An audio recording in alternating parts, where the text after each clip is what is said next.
Ayant les règles d'évaluation du grand O pour chaque type d'instruction, le calcul de la complexité d'un algorithme se fait en partant des complexités des instructions simples et en calculant de proche en proche les complexités des instructions non simples à partir des résultats déjà calculés. Ces calculs procèdent en quelque sorte par des regroupements en suivant la structure de l'algorithme. Prenons l'exemple de la recherche du minimum, c'est-à-dire du traitement suivant. Après avoir transformé l'algorithme en mettant un while à la place du for et en ayant n est égal à la longueur de S, donc len de S. Nous supposons ici aussi que chaque instruction simple est prise en compte pour le calcul de la complexité. Si l'on considère l'arbre syntaxique du code, les feuilles de l'arbre, soit les instructions 2, 3, 6, 7 et 8, sont toutes en grand O de 1. De ce fait, d'après la règle 3, le nœud 5,6, qui correspond à l'instruction if, est également en grand O de 1.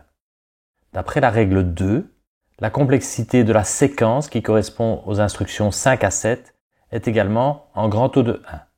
On peut maintenant évaluer la complexité du while, qui correspond au nœud 4 à 7, qui s'exécute n-1 fois, ce qui donne une complexité en grand O de n, soit grand O de n fois grand O de 1.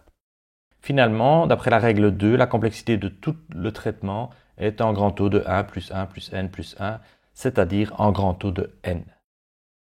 Il est facile de voir que l'algorithme de recherche séquentielle, vu plus haut, est également en grand O de n, où n est la longueur de la liste, en supposant bien sûr que le test SI est-il égal à X est effectué en grand O de 1.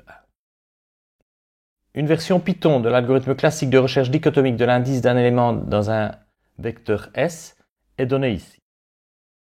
Attention, ici on suppose que chaque élément de S contient un couple avec la composante 0 qui correspond en quelque sorte à la clé de recherche et la composante 1 qui correspond aux informations satellites. Ainsi, S crochet de M crochet 0 représente la clé de l'élément d'indice M dans la liste et SM représente tout l'élément clés et informations satellites.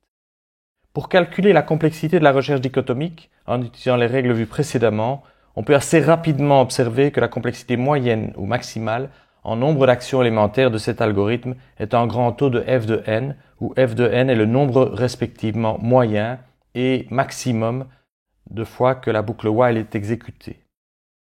Pour évaluer f de max de n, commençons par analyser le comportement de l'algorithme. Nous pouvons tout d'abord remarquer qu'à chaque tour de boucle, au pire des cas, l'intervalle de recherche est divisé par 2, quelle que soit la valeur de x. La figure suivante donne une évolution possible de l'intervalle de recherche dans S pour une liste de 100 éléments en supposant que x se trouve entre les éléments d'indice 40 et 41. Le while s'exécute au maximum 7 fois. De façon générale, on peut voir que n est entre 2 exposants f de max moins 1 et 2 exposants f de max. Et donc f de max, le nombre de moyens de phases d'exécution de l'algorithme dichotomique, est inférieur ou égal à log en base 2 de n plus 1.